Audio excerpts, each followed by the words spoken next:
Hey, what up YouTube fam? It's T-Dub. I want to wish all of you a Happy New Year. It's 2024. It's a beautiful day today. I know it's not exactly the first.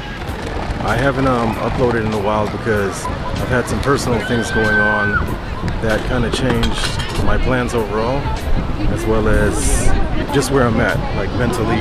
I was supposed to be in Mexico City, actually from several months ago now, but in December, my biological mother passed away. Clearly, I'm still going through a lot of emotions and processing everything that went down. It's still kind of surreal to me, and honestly, I have mixed emotions about it. Now, the reason I call her my biological mother is because I didn't have much of a relationship with her. And my grandma raised me. My dad's mother took me in from a young age. Around the time I was 4 or 5, she took me in and raised me as her own. And I was born in Nicaragua. My dad and my biological mother were together for about 4 years, and shit happened and they split up. My biological mother didn't want the responsibility of raising me. She had already did this before I ever came into the picture, before she ever got with my dad. She had my sister Jessica, rest in peace. She passed away in 2020. So my biological mother had given her up first before she ever had me. I don't know if you're noticing a pattern here, but she was young and didn't want those responsibilities. I ended up with my grandma, which turned out to be a big blessing, because that woman was my world. My grandma, who I call mom, she gave me everything. I was truly blessed. That doesn't mean that those events of me being given up didn't affect me. It doesn't mean that growing up I didn't wonder about my biological mother or wonder what life would have been like had I stayed in Nicaragua. And that's another thing too. Me and my dad's side of the family, we all left Nicaragua in the 80s, in the mid-80s. We briefly were in Mexico, and then we eventually settled in California, in Inglewood, California. My biological mother's side of the family, they all stayed in Nicaragua, they never left. For 23 years, I didn't speak to my biological mother. She didn't write, she didn't call, so we didn't have much of a relationship. Then when I started going back to Nicaragua, I visited her, and we had an on and off again relationship. And I would say that really picked up in recent years, where we really actually started talking and having some type of relationship. But I'm not gonna sit here and say, you know, we were tight. So I have mixed emotions on her passing, mainly because she is my mother, my birth mother. And also, there's been a lot of deaths in the family in recent years. I'm here in PV at the Malecón. Enough of that heavy stuff. I'm just explaining why I haven't put up a video in a while. I had a lot of exciting stuff to show you guys, and I wanted to get to Mexico City. I haven't been back to Mexico City since I was a kid, and I lived there briefly before I continued on to the States. When I left Nicaragua, we were in CDMX for some time, so I'm excited to get back there, but you know, life throws you curveballs sometimes. So this is what it looks like on the Malecón right now. And this is what's considered a busy season, pretty much from December to April. Even though anytime you come to PV, it seems busy to me, but it gets really busy around these times. And the weather's a lot more pleasant than in the other months. Normally I come in June, July, and August when it's super humid and it rains a lot and it gets hit by hurricanes. You can check out some of my other videos and see that. But we're just gonna stroll down here now and check out the action. If you come to PV and you don't hit the Malecón, you haven't seen PV. I mean, no matter how many times I come here, I love this place. There's always something going on, always something to see. A bunch of street performers, tons of food. The people watching is top notch, 10 plus. And you get some nice exercise. And of course, you're walking by the water. So I'm just gonna stroll down the Malecón and show you what it's like now. Look at that sunset. Alright, so let's continue on our way.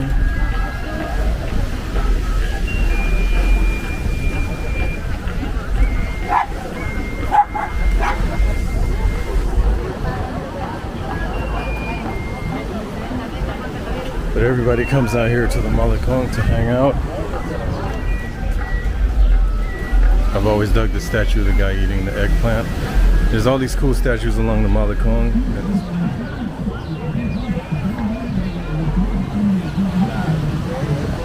This boardwalk is one of my favorites, along with the one in La Paz. It's kind of tight as to which one is my favorite. This one is a little longer than the one in La Paz, but not as long as the one in Mazatlan. That one is one of the longest boardwalks in the world, and I think it clocks in at 10 miles. And we've walked the whole thing just like we've walked this, and let me tell you, that shit is far. It's long. That's what she said.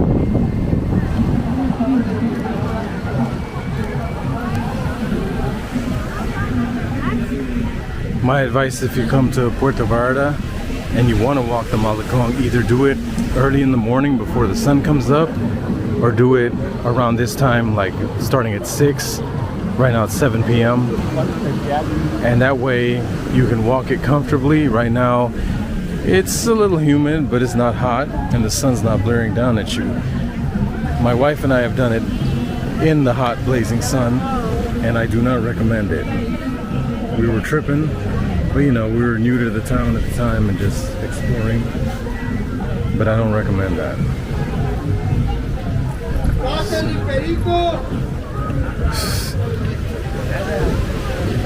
That fool just announced over there that he's selling cocaine. He's fucking around, but there is some truth to that. There are other people selling that. Anyway.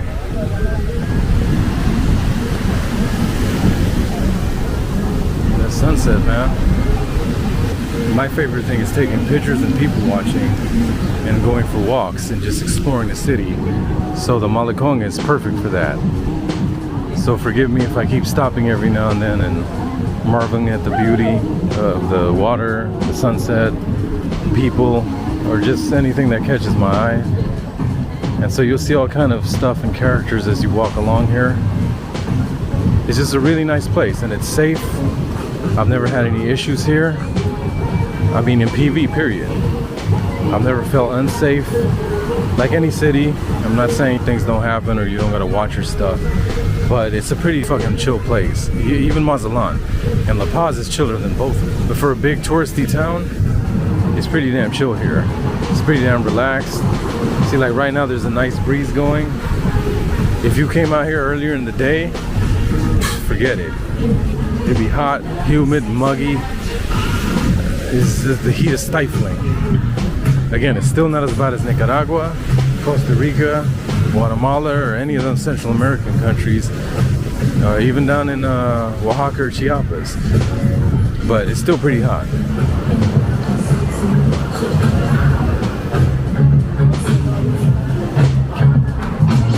Now, I've walked this Malecón so many times, I've taken pictures with damn near every one of these statues, so I'm not going to do that this time.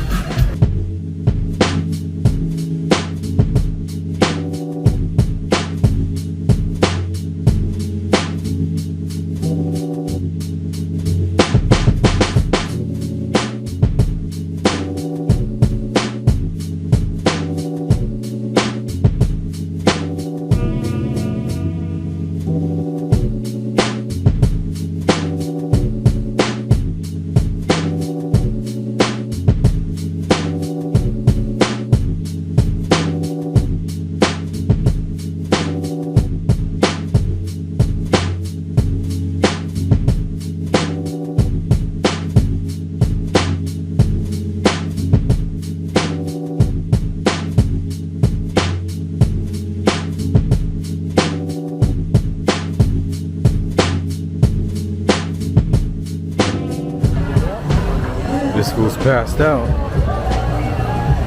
I don't know if that's his dog or what.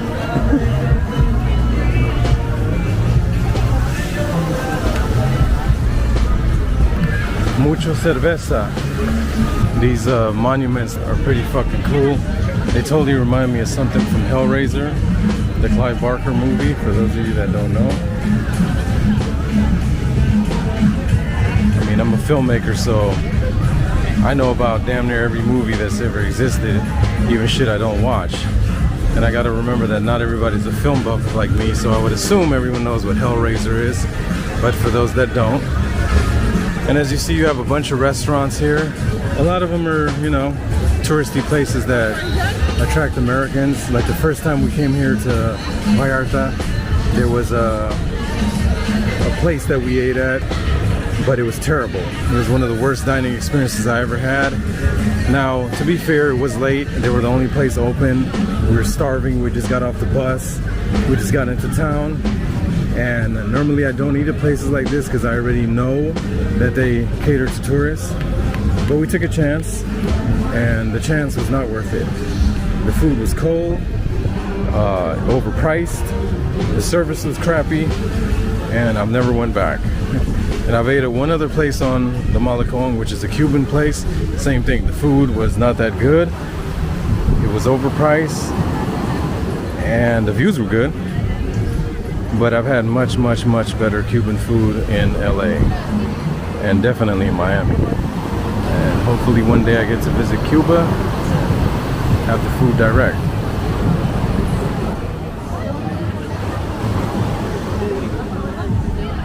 So see, these are the statues I was talking about.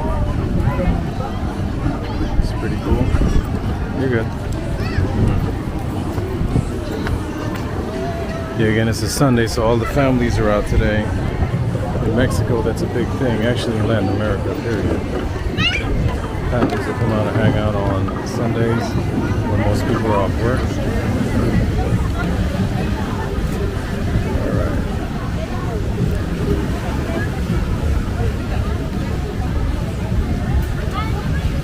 Thank you.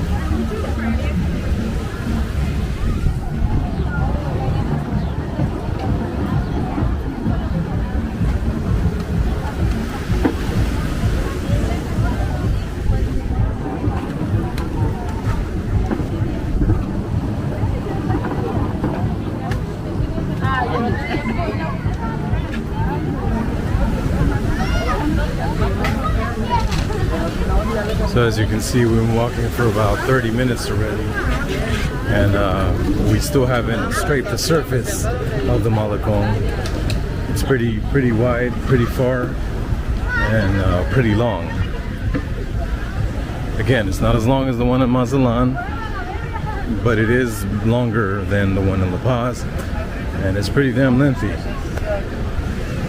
Here's another one of the famous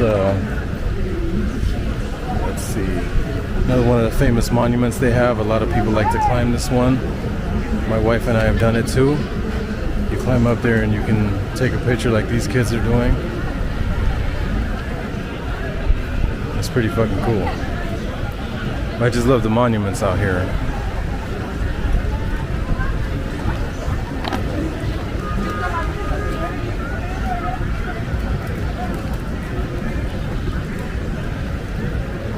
This is what dude looks like.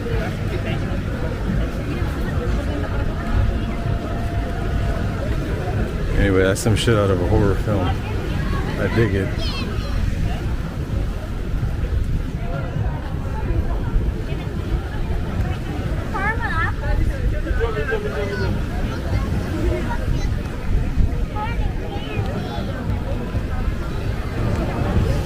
Okay, let's continue on our way.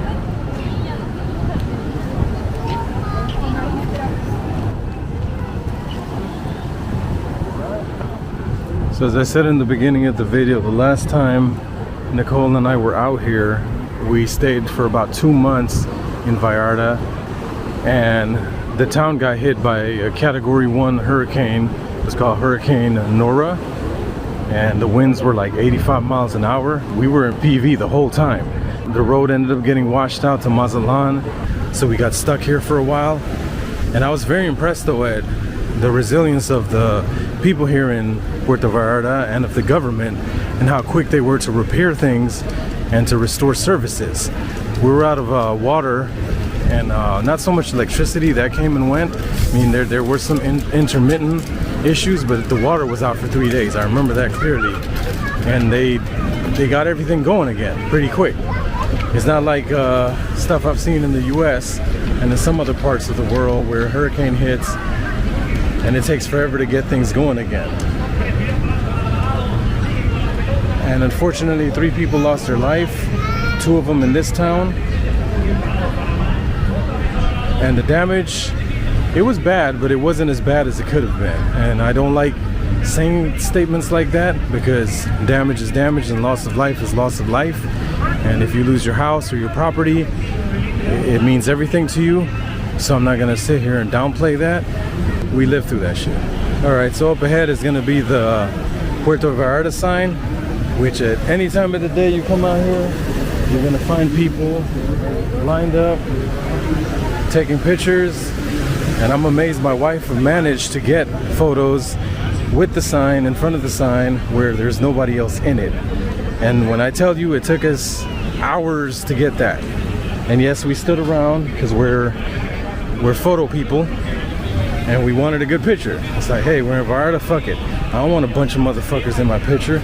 I don't want to, like, I don't want the lettering cropped out like some shit I see people upload on Instagram. So we're not gonna do that on this trip because we've done it before. You can see PV has a lot of cool artwork, and some of the stuff is like straight out of a horror film. That kid started crying. You don't like that shit. I don't blame him. That's the shit the nightmares are made of. So let's continue on. Yeah, see how there's a bunch of people gathered around taking pictures. That's nothing compared to the PV sign that we're coming up to. And of course, in recent years, all over Mexico, they've added signs of the different cities and towns. And you know, it's a cool thing for tourists to take pictures with, for IG and other social media.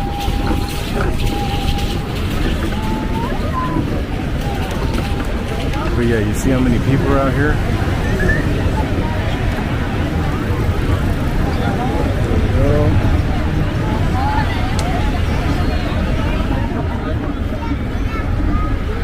Now these dudes are absolutely insane. They'll set up like in the middle of the day when the sun's just blaring down on them in the hot, humid sun. Like the other day when I passed by in the Uber, and him and his partner were sitting here with his getup on. There's Senor Frogs over there. They have two locations here on the boardwalk. And here's the infamous Puerto Vallarta sign I was talking about, where everybody and their mama congregates trying to get a picture.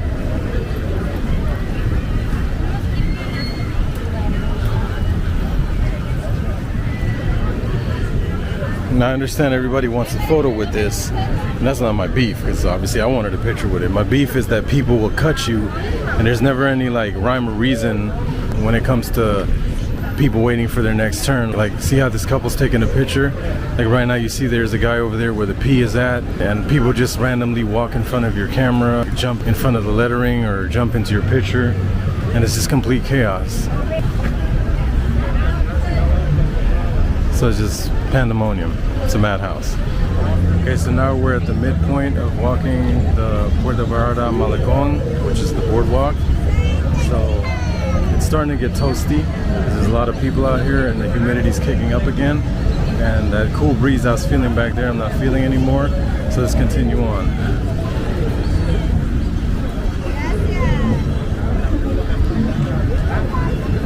That's cool. Mexican Revolutionary.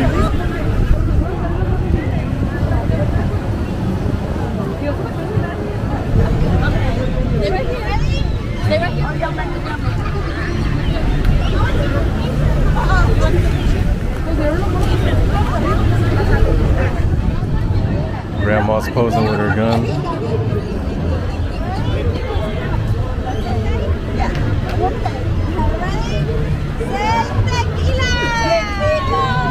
Who's taking the picture? Go ahead, take some more. All right.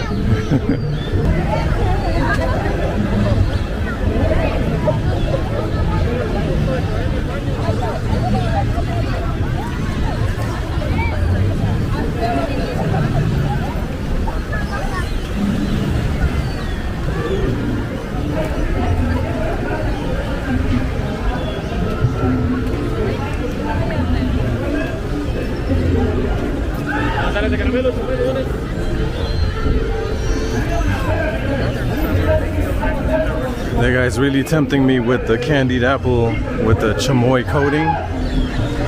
That shit sounds good. Sounds deadly, but good.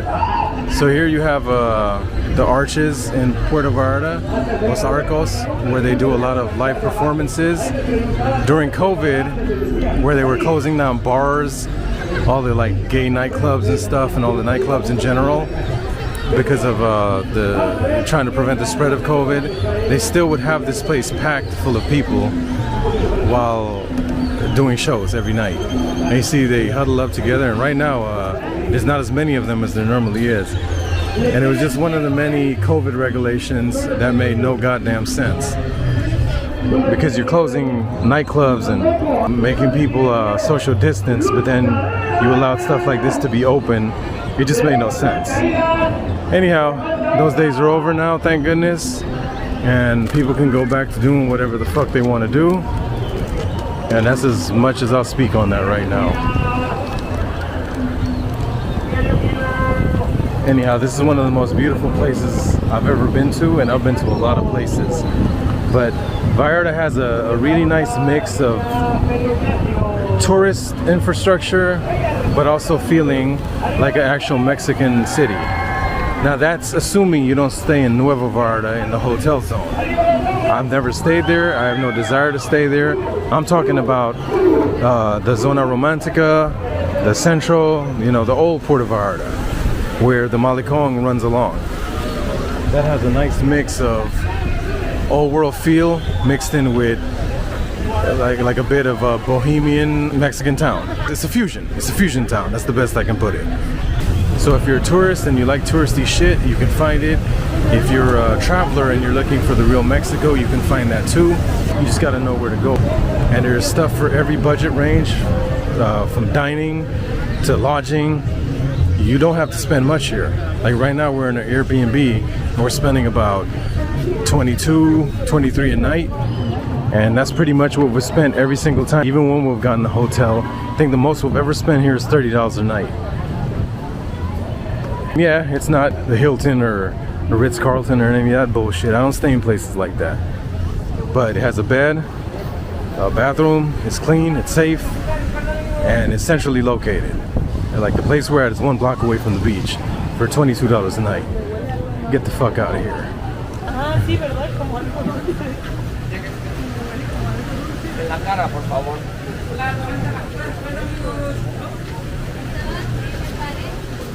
So now we're almost to the end of the Malecón, where all the action's at, and this is like the food area where you have a bunch of junk food that they sell.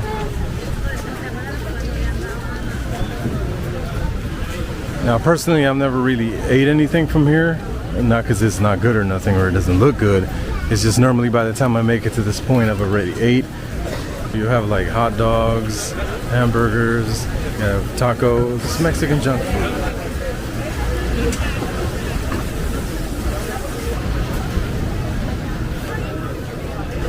Here you have different flavored waters, Jamaica, horchata, tamarindo. You have all kind of fried stuff. They have like plantains that they put a bunch of sweet syrup and strawberries and mangoes on. Parfaits.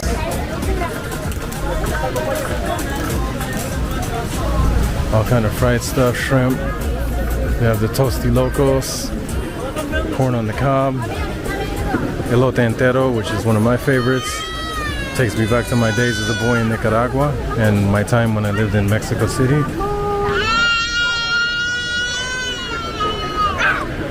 My God, the humidity is like in full effect right now, like crazy.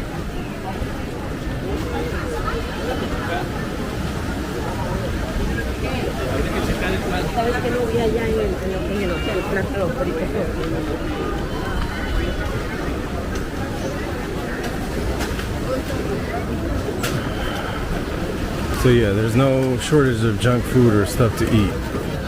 That's one thing I'll assure you. Anywhere in Latin America, there's always good stuff to eat, even if it's bad for you. But it is delicious.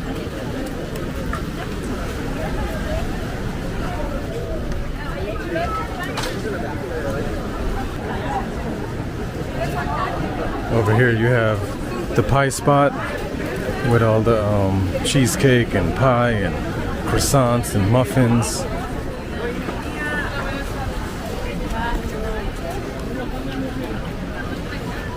Stuff to keep you nice and plump.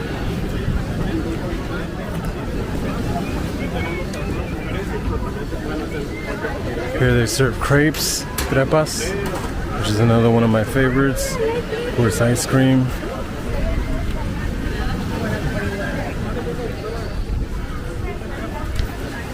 More people hanging out and eating.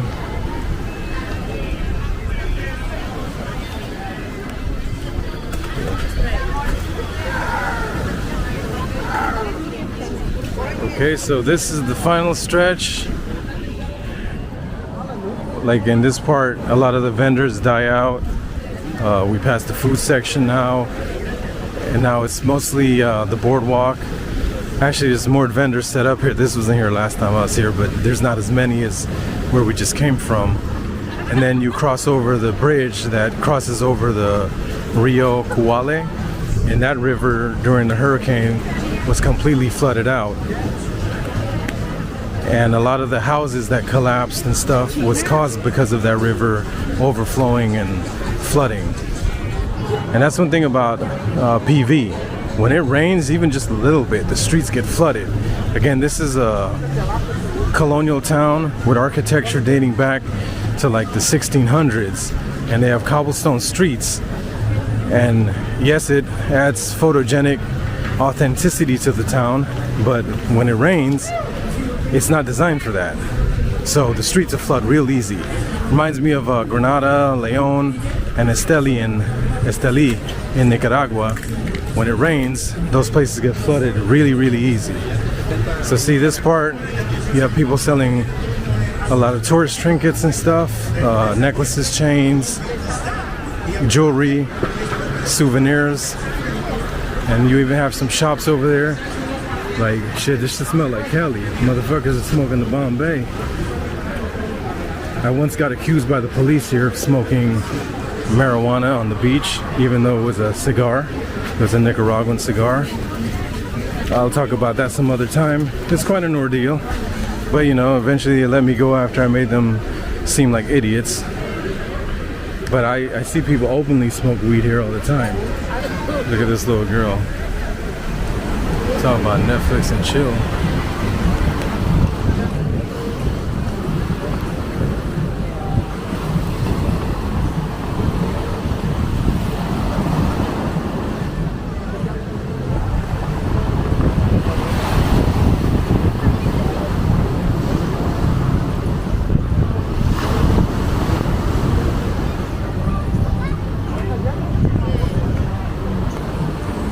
Nearing the end of the Malecón, where there's just a few restaurants, and then you're gonna cross the bridge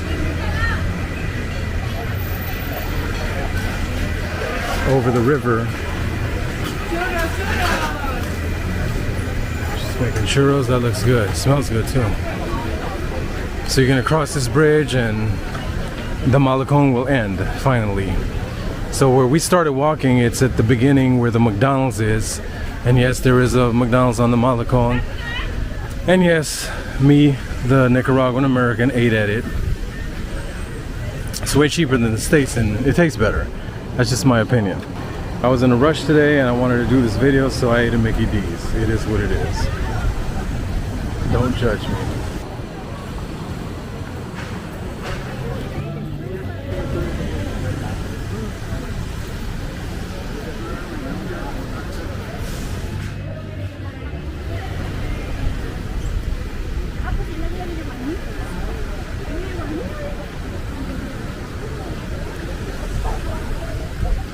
So as I was saying, once you cross this bridge, the Malecón comes to an end. So I'm gonna, the light just went out. Oh, there we go. So I'm gonna look up how, what the fuck? You guys aren't helping my video. For some reason the lights now keep going on and on. Is another hurricane coming or something? Anyhow, as I was saying, Oh, I lost my train of thought. Yeah, I'm gonna look up how long the Malecón is and put it into some titles and throw it up on the video. Off the top of my head, I don't remember. I just know that the Mazatlan one is 10 miles. And I'm not sure if this one is, hold on, is longer than the La Paz one, or the La Paz one is longer than this, or if they're the same length. After walking it right now, I kind of want to say the La Paz one is longer than this, from what I remember.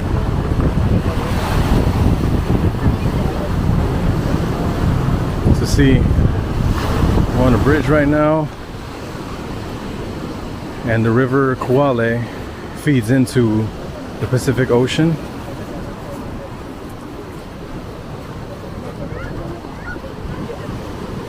And when the hurricane hit, unfortunately, this was one of the reasons, like, there was so much destruction and death. A woman got washed away in her car, and a boy that was visiting from Italy ended up dying in a building, apartment building that collapsed, a hotel that collapsed, and he lost his life.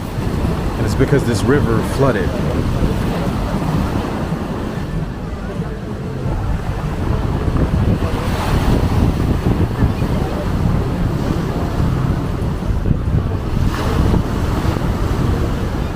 So here you go. I also did a video where I walked along this Rio Kuale, and they have a lot of museums. They have a museum, they have a lot of tourist shops, a restaurant, as you can see, and a lot of places that you can shop, but it's open during the daytime. At nighttime, aside from the restaurant, it all closes down. I'll put that video up too. That's an interesting video because I filmed that like the day before the hurricane hit, so you could really see how violent the river was getting. And it looks calm right now, but when that hurricane was hitting, that shit was fucking wicked.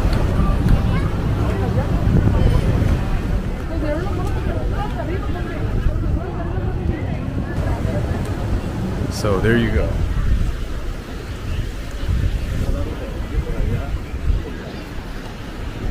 You see, here's the sign right here. Isla Rio Kuale. And I believe I'm saying that right. It took me a while to figure out how to pronounce that properly. I like to try to pronounce things properly. See, we have a fellow vlogger right there. He's too cool for school though. He's so cool, they call him Culo. Y'all remember that? What movie is that from?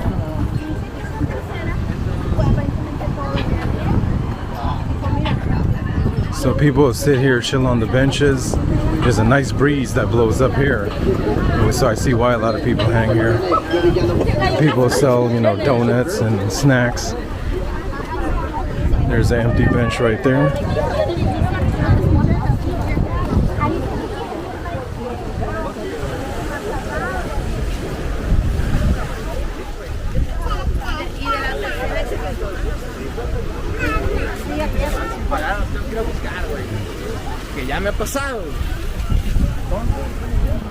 So you can go out here and catch some nice sea breezes,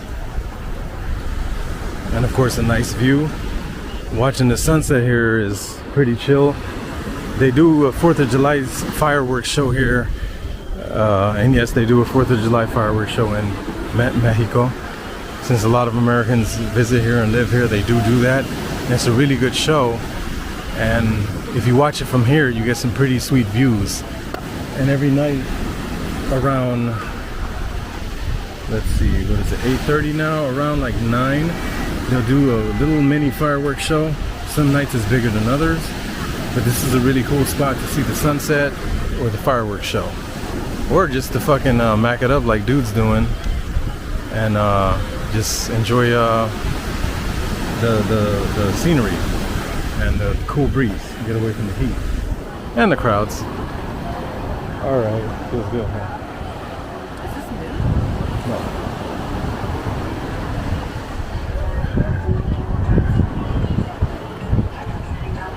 As you see, people are still chilling on the beach. That's what I need to be doing.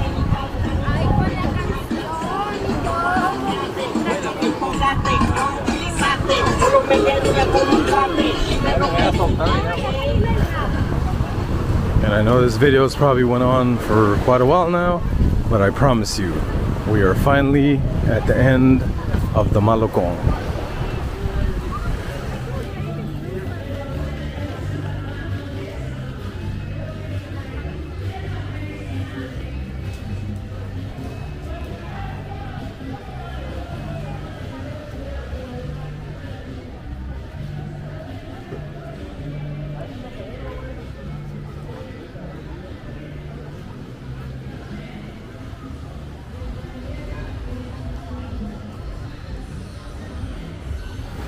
So here you go. It's one of the local beaches. Obviously we've lost a lot of light now, so I'm gonna like wrap this video up.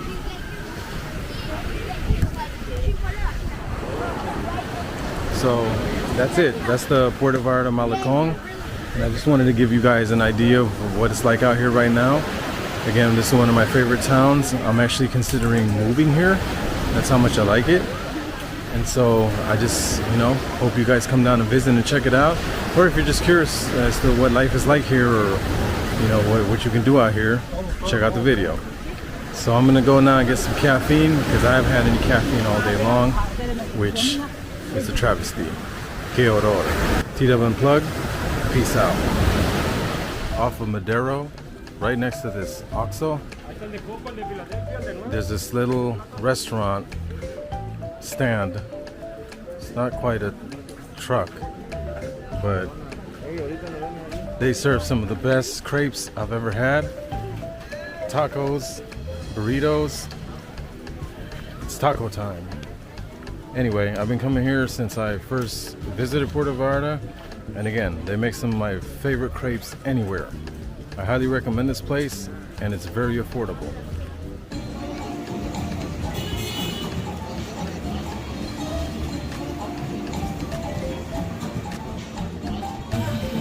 No. Okay, it's okay.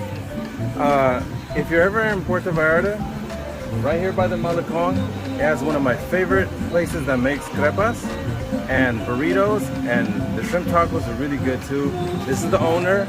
She's a really nice lady. Every time I come, her and her husband have always been nice to me and my wife. I highly recommend the place. It's called Taco Time. Just wave. You don't have to say anything.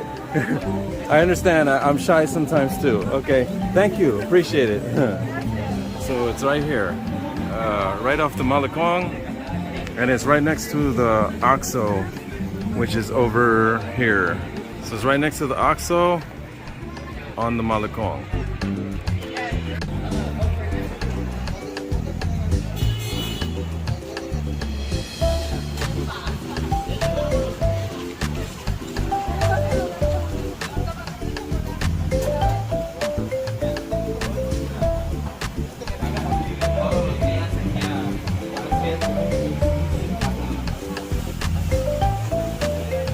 This lady makes the bomb crepes. Some of the best I've ever had. Anywhere. It's the business.